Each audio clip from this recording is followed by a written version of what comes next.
Bonjour à tous et merci de nous retrouver pour votre émission À l'origine. Depuis la destruction du Temple, les Juifs ont été exilés sur la surface de la terre. C'est ce que l'on appelle la diaspora juive à travers le monde. Mais chaque diaspora, chaque communauté s'est construite sur des valeurs, sur des approches très spécifiques. Et aujourd'hui, nous avons le plaisir de vous présenter l'histoire de la communauté juive de Tunisie. Et pour ce faire, j'ai le plaisir aujourd'hui, le privilège, de recevoir Colette Bismuth-Jarassé, qui a écrit ce livre avec son époux, que nous allons recevoir dans quelques instants, sur les synagogues de Tunisie, monuments d'une histoire et d'une identité.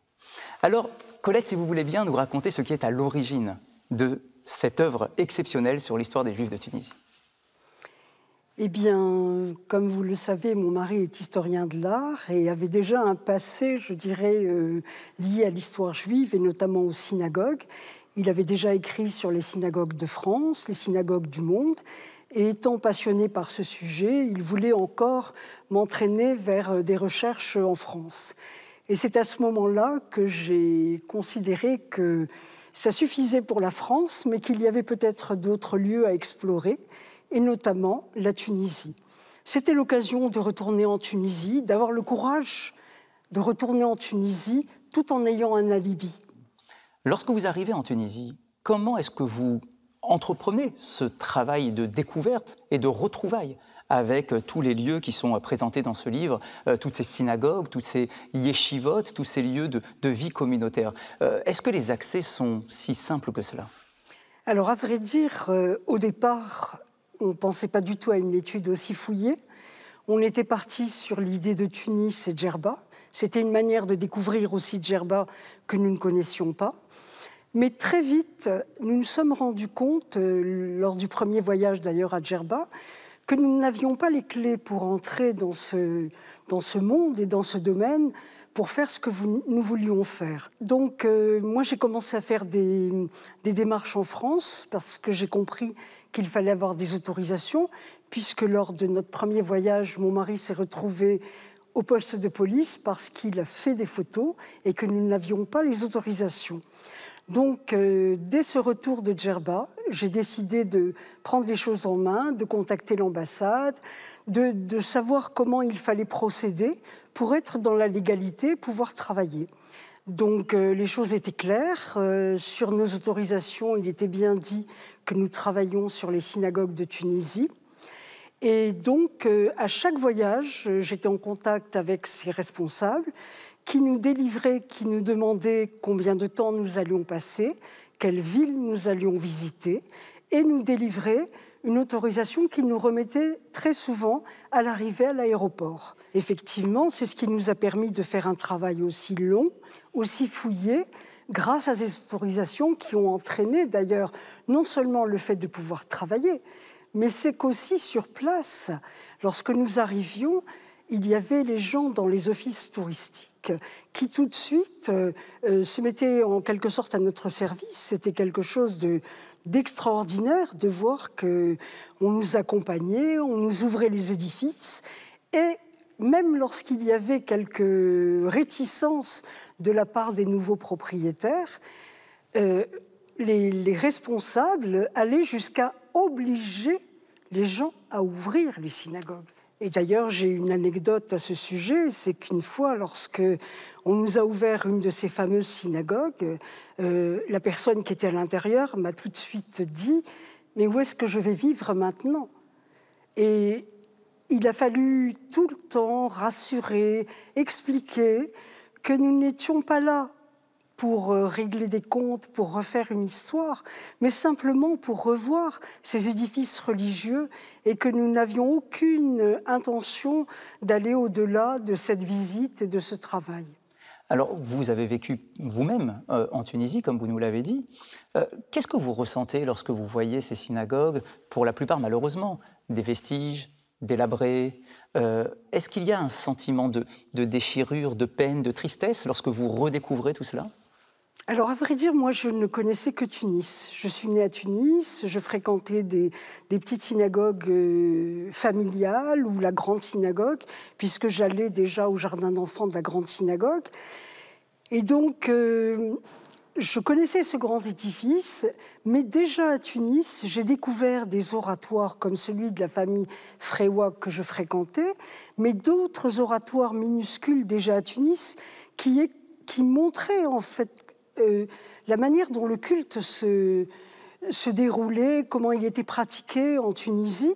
Et pour moi d'ailleurs, la grande synagogue reste, comme ici d'ailleurs, une synagogue de la représentation.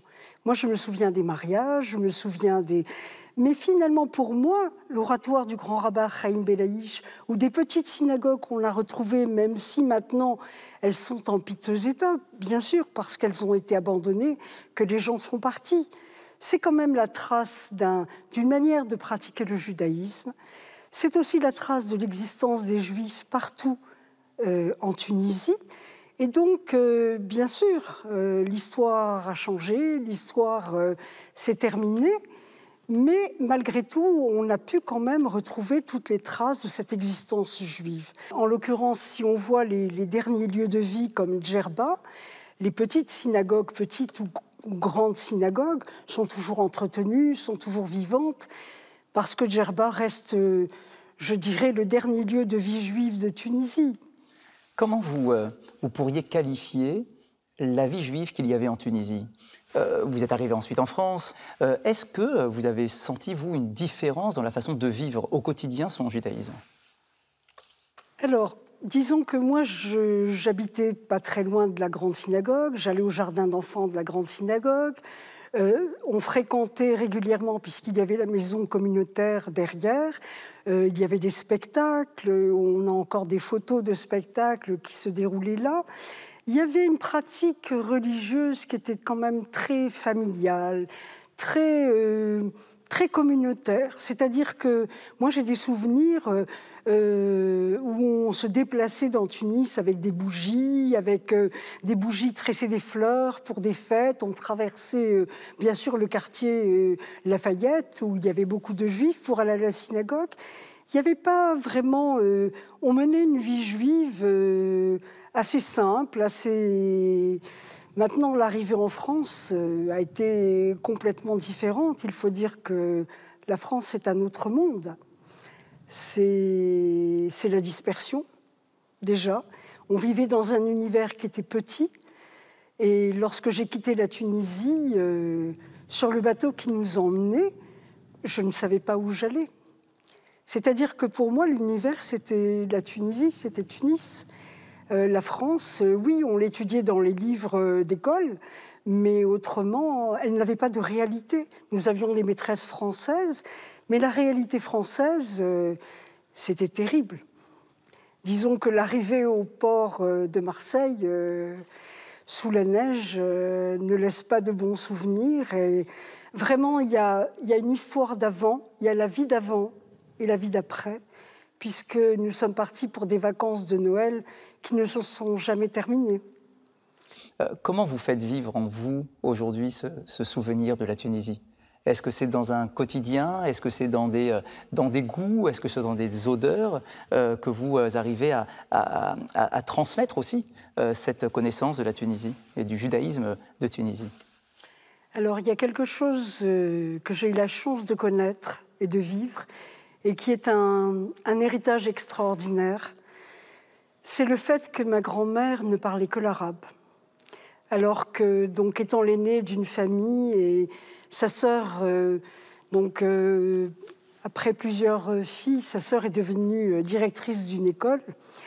Elle n'avait pas été scolarisée, ne parlait que l'arabe. Et le plus beau cadeau qu'elle ait pu me faire, et que la Tunisie et que mon histoire ait pu me faire, c'est l'arabe. C'est-à-dire que je pense en arabe, je vis en arabe, malgré moi. Je continue le dialogue avec ma grand-mère. Et pour moi, c'est la Tunisie qui est avec moi, qui sera avec moi malgré tout. Donc, c'est vrai que mes enfants ne parlent pas l'arabe, mais je crois que par ma manière de vivre, par mon intérêt, par mon obsession de la Tunisie, comme beaucoup de mes amis, je crois que le judaïsme et la Tunisie se confondent, et qu'ils font partie de moi et de la génération et de ma génération. Et je pense que justement, c'est extrêmement important puisque mes enfants, nos enfants, ont fait une partie des voyages avec nous.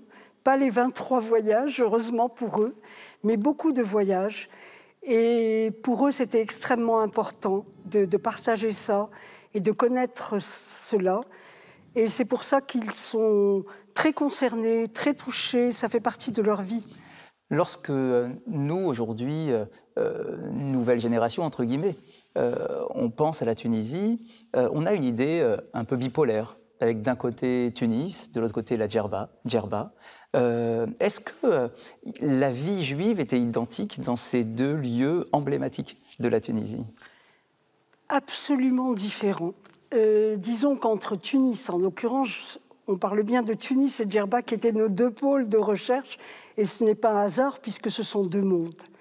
Il n'y a pratiquement très peu de choses de commun, très peu de choses en effet en commun, bien sûr le judaïsme, mais dans la manière d'être juif, dans la manière de vivre le judaïsme, on est vraiment aux antipodes. Tunis, c'était la modernité, on avait envie de s'émanciper, on avait envie de ressembler aux Français, on avait envie d'être évolué. Le juif tunisien est un juif évolué, entre guillemets. Djerba, c'est un autre monde, c'est d'ailleurs un monde que j'ai découvert, que ma mère avant moi avait voulu découvrir puisqu'elle avait fait un voyage à Djerba avec ses amis. Et donc, Djerba, il fallait que je le connaisse. Et là, c'est un monde qui s'ouvre d'authenticité, de vie juive au jour le jour, je veux dire, où on se sent léger, débarrassé, c'est-à-dire on se sent juif.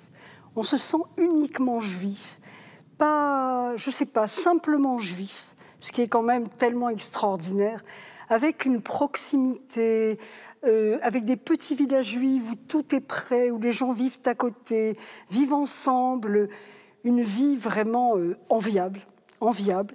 Donc c'est un autre univers et en même temps, c'est un paradoxe parce que les Juifs de Tunis imaginaient toujours que les Juifs de Djerba étaient arriérés, avaient des idées, des préjugés sur les Juifs de Djerba. C'est peut-être pour ça que ma mère a eu envie d'y aller. Et en fait, ce judaïsme, il est simple, il est authentique, il est vivant, il est léger. Et donc, moi, je trouve que c'est un judaïsme à découvrir et surtout la richesse de ces synagogues, la manière de pratiquer encore le culte, la possibilité d'être encore juif. Et justement, je dirais que Djerba, à mon avis, ce sera la fermeture du judaïsme. Peut-être, j'espère qu'il n'y aura pas de fermeture, mais c'est le lieu où souffle encore l'esprit juif, et j'espère encore pour longtemps.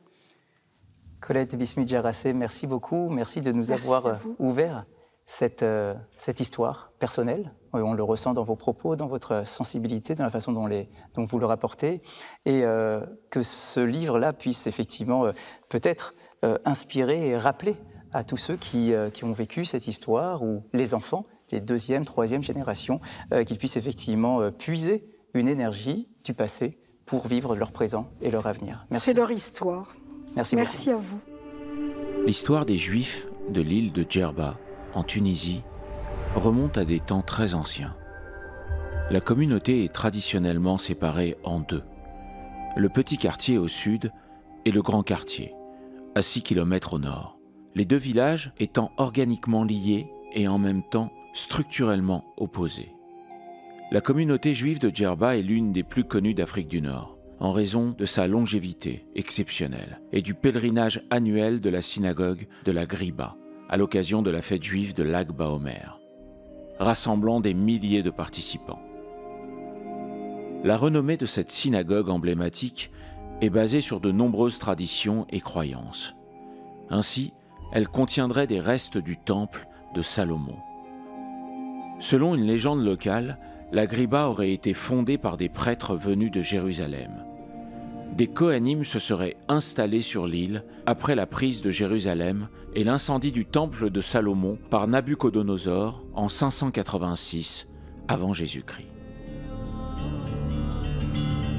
Les Kohanim auraient emporté des éléments du temple détruit. Les visiteurs peuvent voir une pierre incorporée à l'une des voûtes de la synagogue et qui serait la pierre originale rapportée de Jérusalem. Selon une autre tradition, les Juifs locaux seraient les descendants de rescapés ayant fui Jérusalem après la destruction du Second Temple par les Romains en 70. Selon une troisième tradition locale, la griba fut construite à l'endroit où vivait une jeune fille dans une cabane faite de branchages.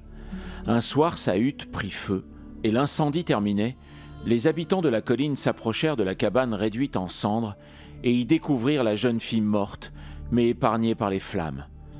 Réalisant qu'il s'agissait d'une sainte, ils entamèrent la construction de la griba sur le lieu même de l'incendie.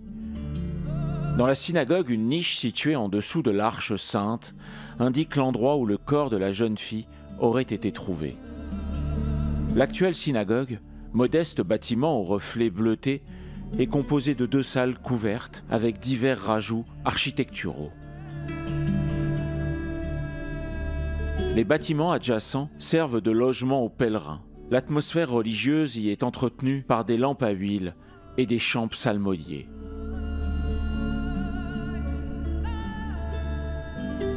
Le pèlerinage annuel inclut une visite à la synagogue, des actes de charité, des prières et la participation à l'un des 2 cortèges qui ont lieu pendant les 2 derniers jours. Le lustre est décoré de symboles représentant les 12 tribus d'Israël, les noms des rabbins tunisiens vénérés, les noms des 3 patriarches et des 4 matriarches, et des bénédictions en l'honneur de Rabbi Meir Baal HaNes et Rabbi Shimon Bar Yochai. Le cortège ressemble ainsi à une cérémonie de mariage qui symbolise l'union mystique entre le peuple d'Israël et la divinité. D'après une coutume locale, des femmes viennent déposer des œufs marqués au nom d'une jeune fille célibataire à l'endroit où, selon la tradition, le corps d'une jeune fille aurait été trouvé. L'œuf, laissé près d'une bougie pour la durée du festival, est ensuite retourné à la célibataire qui, après l'avoir mangé, serait sûre de trouver un époux.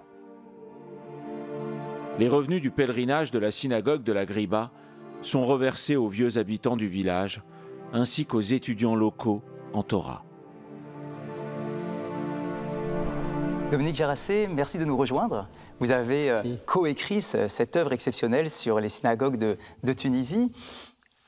On a l'occasion de vous connaître pour vos œuvres généralement monumentales sur les synagogues de France, les synagogues européennes, les grandes synagogues majestueuses. Lorsqu'on traverse ce livre sur les synagogues de Tunisie, on peut se poser la question, mais comparé à ces synagogues monumentales, où est-ce que nous en sommes? Des petites synagogues, des petits oratoires, de très nombreux oratoires. Comment est-ce que vous, spécialiste d'histoire, de l'architecture, des synagogues, comment est-ce que vous avez trouvé un épanouissement à travers ces constructions qui peuvent apparemment sembler anodines? C'était justement la situation un peu paradoxale et qui faisait qu'au début, lorsque ma femme avait évoqué ce projet, j'avais quelques difficultés. Pourquoi? Parce que quand je travaille en France ou en Allemagne ou ailleurs, je dispose d'archives, de documentation, et les synagogues, c'est de l'architecture, comme nous sommes ici à Buffo, une architecture qui a été faite par des architectes que je connais bien, dont je connais les habitudes, je connais la formation.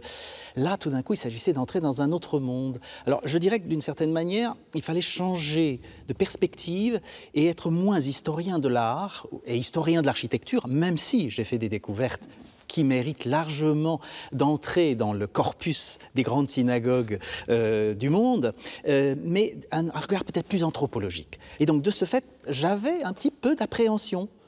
Sauf, bien sûr, par exemple, la grande synagogue de Tunis, pas de problème. Là, j'avais un architecte formé à l'école des Beaux-Arts, vous voyez, donc je savais de quoi j'allais parler.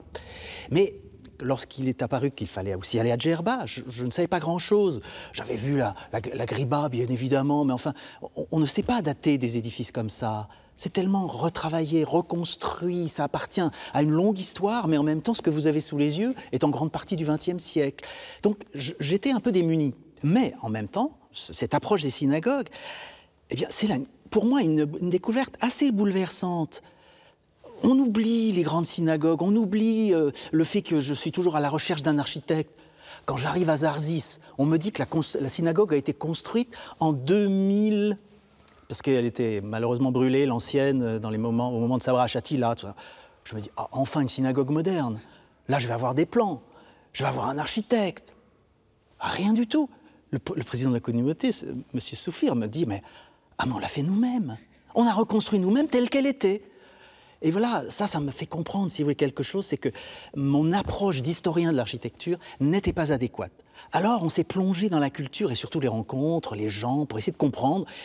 Évidemment, Djerba est très, très particulier. Et là, nous avons eu la chance d'avoir des initiateurs, disons-nous, des gens qui nous ont introduits dans cette communauté et avec qui nous avons passé des jours entiers à parler des grands rabbins, parler de quel était le statut du rabbin à Tunis. Ce sont des hommes qui ont un impact, qui ont modelé la vie et qui ont donné leur nom aux synagogues, parce que très souvent, c'était eux qui les avaient créés, ou bien c'était des oratoires qui dépendaient d'eux. Enfin, on était vraiment dans un autre monde. Donc, l'idée était évidemment de faire tout de même, et il y a des plans, il y a surtout aussi des plans de ville pour montrer où est la synagogue. C'est toujours très, très significatif. Est-ce qu'il était simple de toujours les retrouver, ces synagogues? Est-ce qu'aujourd'hui, peut-être qu'il ne reste plus rien, ou plus personne pour les indiquer, pour vous orienter dans vos recherches? C'était la grande difficulté. C'était la grande difficulté. Donc là, nous sommes partis avec des principes de recherche assez basiques. Nous avons des recensements qui indiquent qu'il y a des Juifs, parce que, évidemment, pas les recensements récents, mais jusqu'à la fin des années 30, on a des recensements disant qu'il y a tant d'Israélites dans telle ville. Et on s'est dit, bon, dès qu'il y en a une trentaine, quarantaine, ils ont peut-être fait une synagogue. Donc vous imaginez, parfois, on arrivait dans une ville, on ne savait rien, aucune archive, aucune indication, sauf, parfois, tout de même, ma femme, qui avait téléphoné à 10 000 personnes, arriver à trouver quelqu'un qui était de Kasserine, il faut trouver un juif originaire de Kasserine, et qui, au téléphone, nous disait, bah voilà, vous êtes devant la gare, alors vous allez à tel endroit et tout. Et là, on arrivait, c'était très précieux, parce qu'il se trouve que justement à cet endroit-là, les gens nous disaient, oh mais non, il n'y a jamais eu de synagogue ici. Nous nous heurtions de temps en temps, évidemment, une peu de mauvaise foi, peut-être même une grande ignorance, parce que ça remontait à loin. Parce que pour se faire ouvrir un édifice, de temps en temps, il fallait venir 3 ou 4 fois. Et puis en Tunisie, on vous dit, venez et on verra. Jamais vous n'avez rendez-vous en partant de Paris. Et donc, de ce point de vue, c'était à longueur de temps des découvertes, mais des découvertes extraordinaires, qui ne correspondaient pas toujours, si vous voulez, à ce qu'on pouvait attendre en termes de qualité architecturale, sauf à Djerba.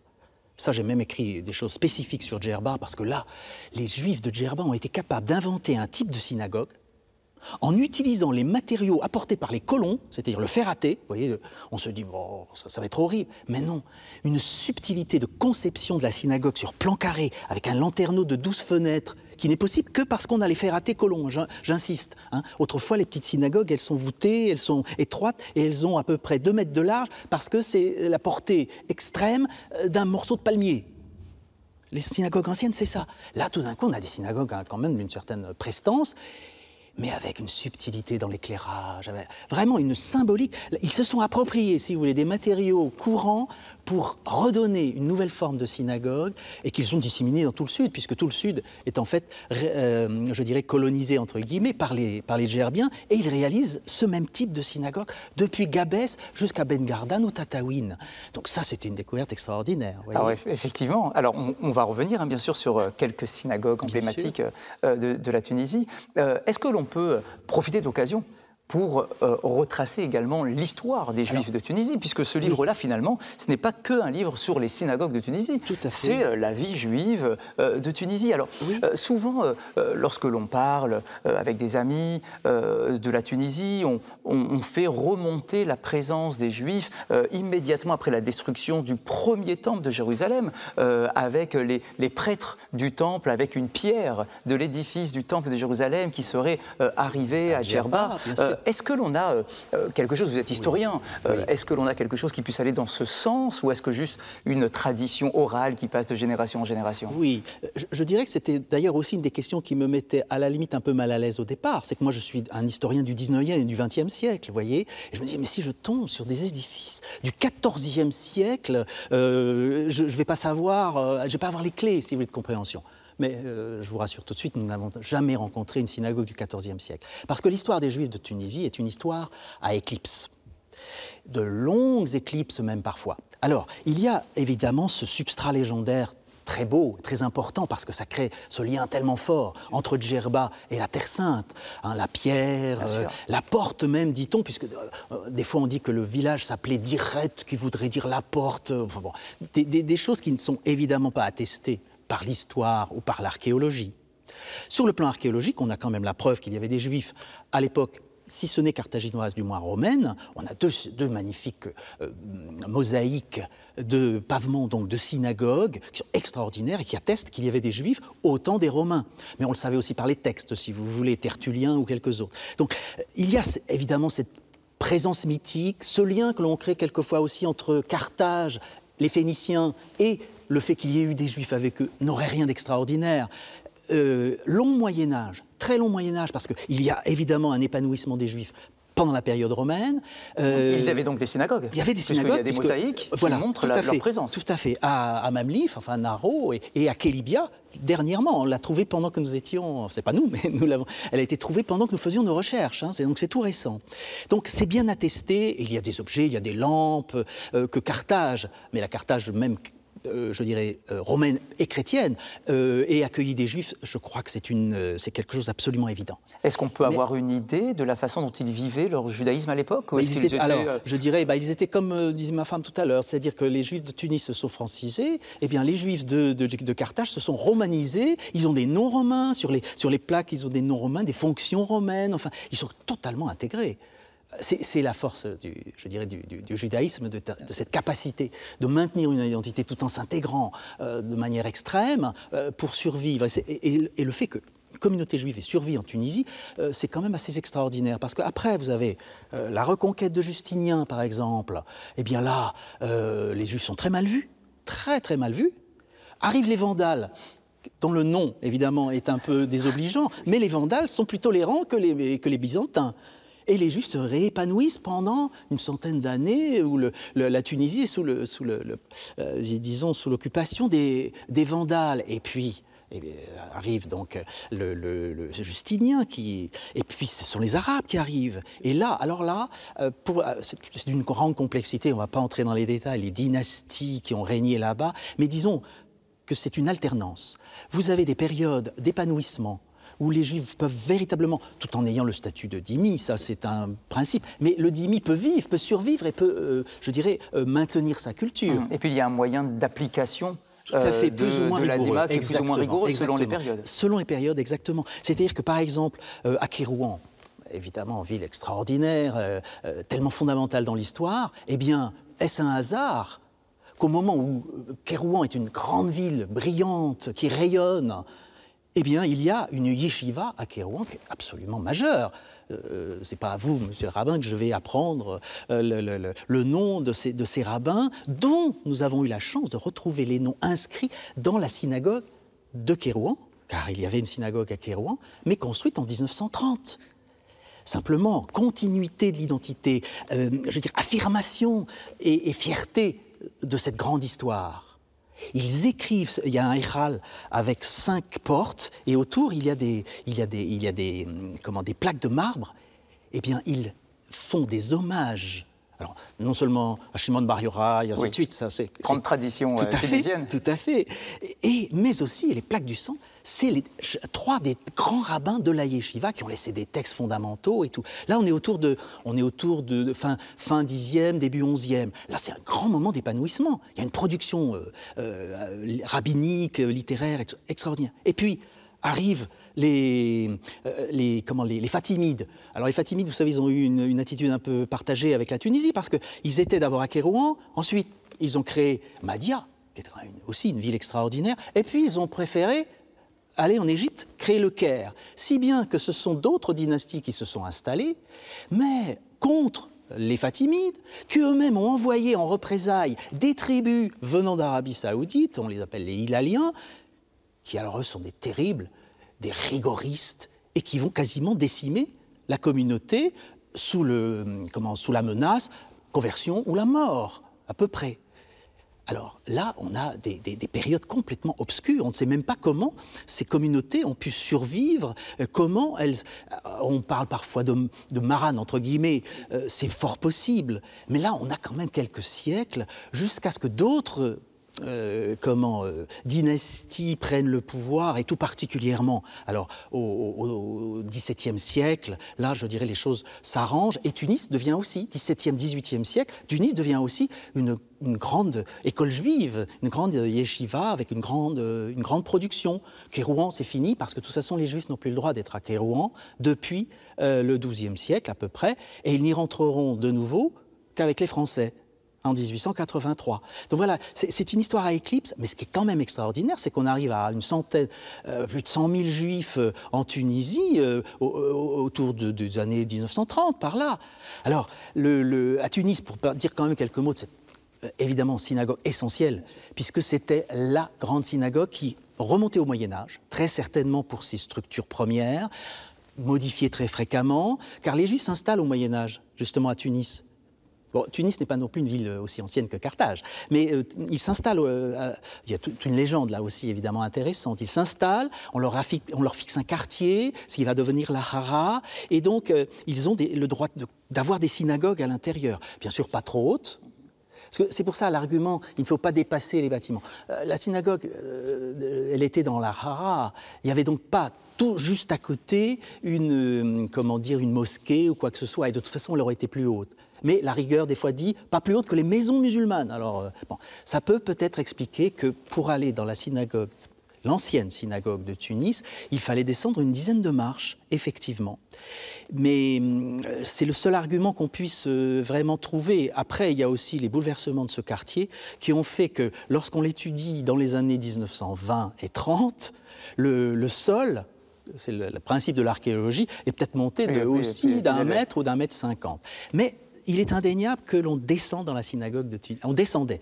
C'est vraiment très particulier. Alors, est-ce que vous voulez nous expliquer cette dualité dans la vie juive de Tunisie, où il y a d'un côté les habitants de Tunis qui sont là, ou de Tunisie qui sont là depuis des générations, et ceux qui arrivent de Toscane, que l'on va appeler les Grana, et qui vont former une nouvelle communauté à l'intérieur de la communauté, avec quelques tensions assez palpables entre les deux communautés. Quelle est l'origine de cette importation? Bien sûr, c'est intéressant parce que ça montre bien aussi que le judaïsme tunisien n'était absolument pas fermé, mais qu'il recevait des apports de l'extérieur. On aurait pu évoquer, par exemple, l'apport de Juifs venant directement d'Espagne avec les Morisques. C'est le cas de Testour, où il y avait elle est écroulée, mais il y avait une magnifique synagogue. Les Juifs arrivent en même temps que les Morisques, créent la ville de Testour, qui est, sur le point de vue de l'architecture, c'est là, très très beau, c'est l'architecture andalouse, mais les Juifs sont avec eux. Entre guillemets, ils amènent leurs Juifs. Donc vous voyez, il y a eu des apports. Alors, la question des Granas est un peu plus tardive, et donc le fait que des Juifs d'Espagne aient été autorisés à s'installer dans le Grand-Duché de Toscane, en particulier à Livourne, là encore pour dynamiser le commerce, et les accords qui se passent entre, justement, la Tunisie, les beys de Tunis et le Grand-Duché de Toscane font qu'on va tolérer, si vous voulez, que des Juifs qui sont, alors si on revient au judaïsme, à Livourne, c'est pas des maranes. Ils ont retrouvé leur judaïcité. Ils sont réaffirmés comme juifs et ils sont donc connus comme juifs. Donc ils ont le droit de venir. Ça ne pose pas vraiment de problème, parce qu'il y a des juifs en Tunisie. Il n'y a pas de rejet systématique des juifs. C'est plus des raisons commerciales. Il n'en faut pas trop, parce que peut-être qu'ils vont manger le commerce, et ainsi de suite. Et puis il y a les rivalités avec les Twensa, les Grana et les Twensa. Ce qui est significatif, par exemple, c'est que nous avons cherché, mais nous ne l'avons pas retrouvé, mais nous avons retrouvé au moins l'impasse. Il y a une impasse qui s'appelle Djema al-Grana, c'est-à-dire, et qui est dans le quartier européen. Enfin, ce qu'on appelle le quartier européen, c'est le quartier franc, c'est-à-dire près de la Porte de France, parce qu'eux sont arrivés comme Italiens. Ils étaient très fiers.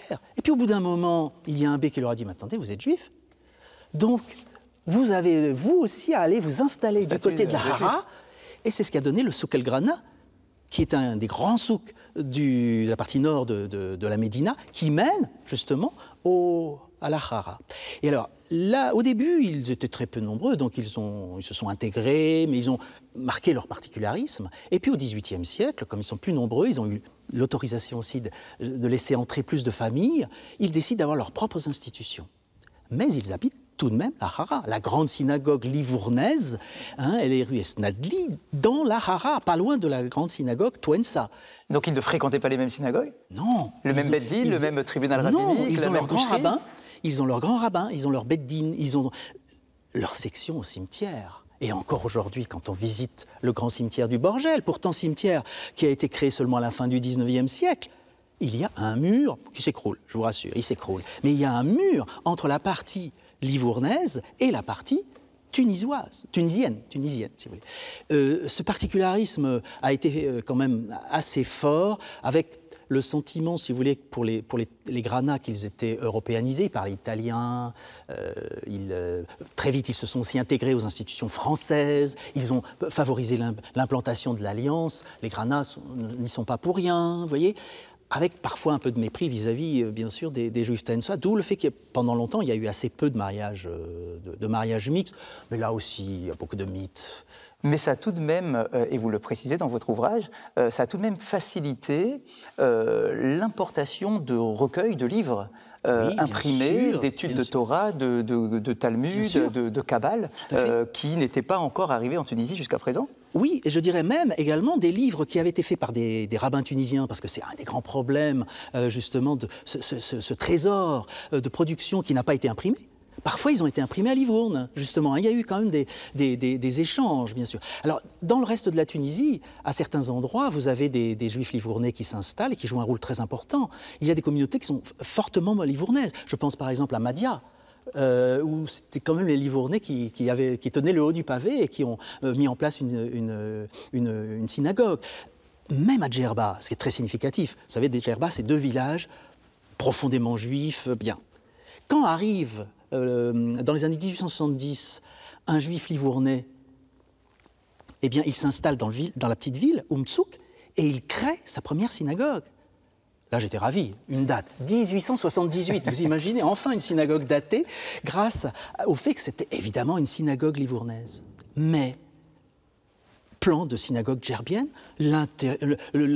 lanterneau, plan carré, salle séparée pour la Torah, enfin, vraiment, là encore, ils ont beau s'appeler Pariente, et ils ont construit une synagogue tunisienne, je dirais même djerbienne, qui existe toujours d'ailleurs, et qui fonctionne toujours pour tous les commerçants qui sont dans le souk de Umtsuk et qui peuvent utiliser dans la journée cette synagogue. Alors on se rapproche de l'époque moderne, entre guillemets, 1881, le protectorat, l'aspiration de ce judaïsme qui va découvrir un nouveau statut, qui va espérer devenir français totalement.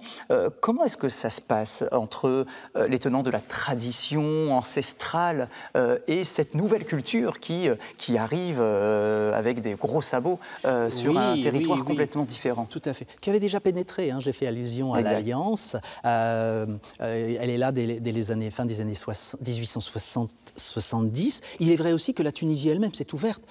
La Tunisie n'est pas le pays arriéré que l'on croit au XIXe siècle, même si la Tunisie était ruinée pour diverses raisons. Il y a un mouvement tout de même. Alors, on peut toujours se gausser un petit peu du fameux pacte fondamental de 1857 qui accorde à tous les citoyens, quelle que soit leur religion, le statut de citoyen tunisien et tout. Bien sûr que dans les mentalités, ça ne s'est pas fait, mais c'est comme en France en 1791, vous doutez bien que ce n'est pas le jour au lendemain qu'un juif devient un citoyen comme les autres. Et c'est ce qui s'est passé en Tunisie. Mais donc il y a une ouverture, il y a une italianisation très forte, avant même que les Français ne réussissent à poser leur protectorat. Donc les Juifs ont déjà, quand même, dans certaines villes, et en particulier à Tunis, déjà bien évolué, si vous voulez, quand les Français arrivent. Donc ils sont tout à fait mûrs pour accepter cette modernité, ces nouvelles structures. Mais les Français sont tout de même aguerris par l'exemple algérien. Et ils ne veulent pas reproduire ce qu'ils ont fait en Algérie. C'est-à-dire, première chose, créer des consistoires très très vite, hein, dès les années 1840, on crée des consistoires et on envoie des rabbins alsaciens pour prêcher dans les synagogues d'Oran, d'Alger ou d'ailleurs, et c'est quand même pas très judicieux. Mais bon, ils l'ont fait. On est dans les années d'intégration, je dirais. La deuxième chose, évidemment pas de décret Crémieux. C'est peut-être ça aussi, entre guillemets, pour certains, une erreur. Donc l'intégration et la nationalité française, les Juifs y auront accès, comme les musulmans qui le souhaitent, ils étaient moins nombreux à le souhaiter évidemment, mais ils auront accès personnellement, parce qu'ils auront fait la guerre, parce que, oui, il y a des raisons, mais pas un mouvement de francisation aussi poussé qu'en Algérie, de sorte d'une certaine manière, c'est peut-être heureux, mais c'est aussi le statut du protectorat, de sorte que les Tunisiens vont justement réussir à préserver leur identité très fortement, en ayant la capacité à avoir encore toute leur vieille synagogue dans la Hara, avec des petits oratoires qui s'écroulent, et puis de commencer à investir les quartiers neufs. Par exemple, la synagogue de la rue de la Loire est très intéressante parce qu'elle est faite par un richissime juif qui avait son palais à côté, qui avait créé un théâtre, le théâtre Cohen. Eh bien, il fait une synagogue et c'est là que tout le monde va aller se marier, et ainsi de suite, très tôt, avant même que l'on dispose de la grande synagogue de l'avenue de Paris, qui est maintenant l'avenue de la Liberté, mais qui n'est, elle, inaugurée qu'en 1937.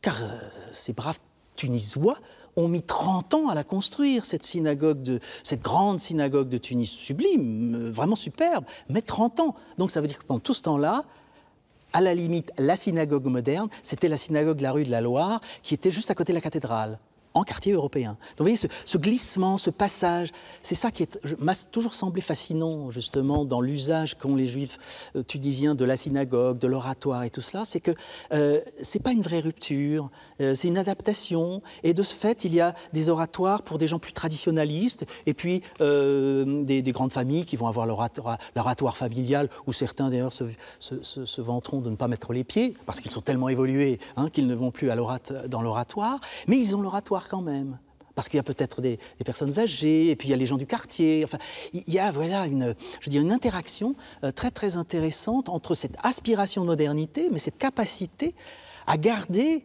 je dirais, la tradition, et même des fêtes, si vous voulez. Ça se voit bien à travers les fêtes, comment elles sont pratiquées dans toutes ces synagogues et dans toute la Tunisie. Elles sont pratiquées de manière très traditionnelle. Il y a un attachement, Shimon Bar Yochai, on vient de le citer, tout ça. Ma femme évoquait les bougies dans la rue. Tout cela était, je crois, très, très fort parce qu'ils ne se posaient aucune question d'identité, ces gens-là, je crois. On n'en parle pas souvent, mais je voudrais juste échanger un mot avec vous sur ce point-là. La rafle du 9 décembre 1941 des Juifs de Tunisie, dans la grande synagogue de Tunisie. Tout à fait. Quel est le statut? Comment est-ce que les nazis imposent un certain comportement et certaines restrictions aux Juifs qui vivent en Tunisie? Ah oui, avec l'occupation. Oui, effectivement, beaucoup de gens ignorent qu'il y a eu une occupation allemande, mais une vraie occupation allemande, avec commandant Tour. Et les Juifs ont subi deux choses. Ils ont subi donc des restrictions, des évictions, et ainsi de suite, mais aussi les camps de travail. On a pléthore de photos qui montrent les gens qui sont embarqués, volontaires ou pas volontaires, pour aller travailler. Ils ont la pelle sur l'épaule. Et il y a eu des gens qui ont été tués, il y a eu vraiment des exactions allemandes très, très, très importantes. Et pour certains, ça a été jusqu'à la déportation. Il y a au cimetière du Borgel un monument sur lequel il y a la liste des déportés juifs tunisiens.